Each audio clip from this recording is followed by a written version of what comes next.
And అన్నిటికంటే ముఖ్యమైనదంటే నాకు తెలిసి ప్రపంచవ్యాప్తంగా కూడా ఒక పుణ్యక్షేత్రాలలో అంత పర్ఫెక్ట్గా అంత క్రౌడ్ వచ్చినా మేనేజ్ చేసే కెపాసిటీ ఏదైనా ఉంది అంటే అది తిరుమల తిరుపతి దేవస్థానమే.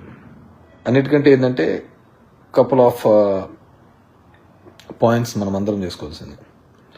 గొడవ జరుగుతుంది నాకు ముందే తెలుసు అని మొదలుపెట్టినప్పుడు నుంచి టీటీడీ చైర్మన్ చెప్పినప్పుడు కింద ఎందుకు అలర్ట్ చేయలేకపోయినాడో, ఎందుకు జనంకి ప్రజలకి ఈ విధంగా ఉద్దేశించి డిపార్ట్మెంట్కి చెప్పలేకపోయినాడో తెలియని విషయం ఒకటైతే. సరే, దీన్ని పొలిటికలైజ్గా గతంలో పవన్ కళ్యాణ్ గారు ఇప్పుడు నిజంగంటే టీటీడీ ఈఓ తప్పన్నాడు, జేఈఓ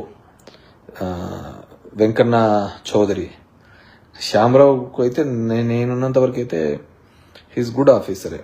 మరి ఎంత ఇన్ఫ్లుయెన్స్ చేస్తున్నారో ఆయన మీద అనేది మామూలుగా టీటీడీ గురించి తెలిసిన వాళ్ళదంతా శ్యామరావు ఈఓది ఏమీ లేదండి, అంతా వెంకయ్య చౌదరిది ఇక్కడంతా, ఆయనే అంత కింగ్ మేకరు, ఇక్కడ ఎవరు ఈఓది పట్టించుకోరు, అంతా వెంకయ్య చౌదరి అన్నీ చూస్తూ అంటాడు. ఇది మన లడ్డు వ్యవహారంలో కూడా ఆయన వల్లనే రచ్చ జరిగిందని నెంబర్ ఆఫ్ పీపుల్ చెప్తూ ఉంటారు అక్కడ.